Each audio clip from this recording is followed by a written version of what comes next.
আর একটা ছেলে মাদ্রাসা, এতগুলো ওস্তাদ বাবুর্চি শিক্ষক বাচ্চাদের খাওয়া, এগুলো টাকা তো আপনারা দেন। আগে ফাঁকি মারছেন, এখন টাকা দিচ্ছেন কিসের জন্য? আমার জন্য। তো তদন্ত না করে আজগবি কোনো কথা বললে আপনার অবস্থাও হাসিনার মতোই হবে, হাসিনার মতোই হবে। আমি বলে গেলাম, আল্লাহ কোরআনে বলেছেন বান্দা সমূহের মধ্যে আলেম বান্দারা আল্লাহকে বেশি ভয় করে। এ কথা কোনো মানুষের না, এ কথা হলো আমার আল্লাহ। বলে কোন কথা ঠিক না? তাহলে আল্লামা সাইদি হুজুর মানুষের বাড়ি পুড়ে দিছে, মানুষের জমি দখল করছে, নারী নির্যাতন করছে, এগুলো একটাও করে নাই। বিনা দোষে অন্যায়ভাবে তাকে জেলখানায় বন্দি করে রাখছে। জেলখানায় বন্দি করেও যখন আমরা দোয়া করি প্রতিদিন সাই সুন্দর হয়, ভারত কয় খবর কিরে মরে না তো, যাবজ্জীবন কারাদণ্ড দিলে আমার তো কারণ মরে না, দিন দিন যে ঢপ হচ্ছে।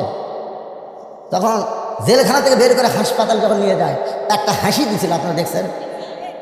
সেই হাসি জান্নাতের হাসি। শুধু ওই হাসিটাকে কলিজায় ধরে রাখার জন্যে আমি সাইদি হুজুরের নামে আমার মাদ্রাসার দোতলায় একটা আল্লামা সাইদি হুজুর কনফারেন্স হল তৈরি করছি, আপনাকে এই 1000 টাকা দিয়ে।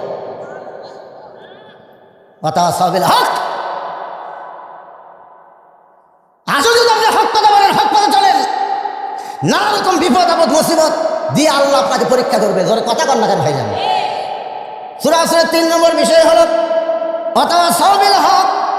এরপরে 4 নম্বর বিষয় হলো ওয়াতাওয়াসাবিস সবর। ধৈর্য ধারণের উপদেশ দিয়েছেন কে? ইন্নাল্লাহা মা'আস সাবিরিন। এই যে আপনার ধৈর্য নিয়ে বসে আছেন, এই যে ধৈর্য নিয়ে বসে থাকার কারণে আল্লাহর কোরআন নবীর বিধান থেকে আপনারা কিছু কথা শুনতে পাচ্ছেন। ধরে কারণ ঠিক কিনা? আজকে আমাদের মায়েরা ধৈর্য হারা হওয়ার কারণে আমরা ছোটবেলায় গান গাইছি, কি বলবো প্রসবের কথা, মা বিনে সেই ব্যথা কেউ তো বুঝিবে না, মাঝে থেকে সন্তানের দায় অকালে মা মারা যায়, কেন সে মায়ের ভক্তি করো না, এমন দরদি ভাবে কেউ হবে না আমার মা, মা গো। এখন বলেন তো মায়ের ধৈর্য আছে? আমার কাছে এসে হুজুর সন্তান খালি কান্দে, পানি পড়া দেন, পানি পড়া দিলাম, কান্নারও বেড়ে গেছে। তাই হুজুর পানি পড়া দিলে হবে না, সরাসরি ফুঁ দেন তো। আয়াতুল কুরসি সূরা ফাতিহা আমরা ফুঁ দিলাম, কান্না আরও বেড়েছে। এই বাচ্চার মাও বলতেছে এখন আর ফুঁ ফাঁদে হবে না হুজুর, দোয়া ধরে তো দিন শেষ। 3, 4, 5 মাস পরে বললাম মা তোমার বাচ্চাকে আর কান্দে, আর কান্দে না। তো কান্দন বন্ধ হলে কোন দোয়া দেয়? না হুজুর দোয়া লাগবে কে? যখনই কান্দে মোবাইল চালিয়ে ফেলবে। আপনি জানেন আমার বাচ্চা মোবাইল ছাড়া ভাতে খায় না। আমি বললাম মা একটা হক কথা বলো তো, তোমার বাচ্চা কি নর্মালি হচ্ছে না সিজার করা? তখন হুজুর আরে সত্যি কথা কও। তখন বলতে সিজার করা। এই জন্যে আল্লাহ বলেছে ধৈর্য ধারণ করো, নর্মালি বাচ্চা নাও, তোমার বাচ্চা নষ্ট হবে না, তোমার বাচ্চা মোবাইলের পাগল হবে না, তোমার বাচ্চা আল্লাহর পাগল হবে। জনগণ কথা ঠিক কিনা? কোনোদিনও বাচ্চা হয় নাই, বিয়ে হয়েছে মায়ের, এবার প্রথম বাচ্চা হবে। আপনার বলেন তো প্রসবের একটা ব্যথা আছে না নাই? এই ব্যথা যখন শুরু হয়েছে মা তখন অধৈর্য হয়ে বলতেছে গলার দড়ি দিব, বিষ খাবো, মরে যাবো, এই জীবন আর আমি রাখবো না। দাদি রানি মুসকি মুসকি হাসতেছে। নাতি বলে আমি প্রসব ব্যথায় মরে যাচ্ছি, গলার দড়ি দিবার চাই, আর তোমরা হাসো ফ্যান। দাদি রানি হাসতে হাসতে নাতিকে ঘরের মধ্যে নিয়ে যায়, বিছনায় শোয়া দিয়ে ঠান্ডা কাপড়ের মধ্যে নরম কাপড় চুবড়ায় চুবড়ায় কপালে দিয়ে বলতেছে ওয়াতাওয়াসাবিস সবর, ধৈর্য ধর, ধৈর্য ধর। বলে এত ব্যথা আমি তো সহ্য করতে পারি না। দাদি রানি বলতেছে পাগলি রে তুই কি জানিস মায়ের পায়ের তলে সন্তানের জান্নাত, মায়ের পায়ের তলে সন্তানের জান্নাত, মায়ের পায়ের তলে সন্তানের জান্নাত, একটু ধৈর্য ধর।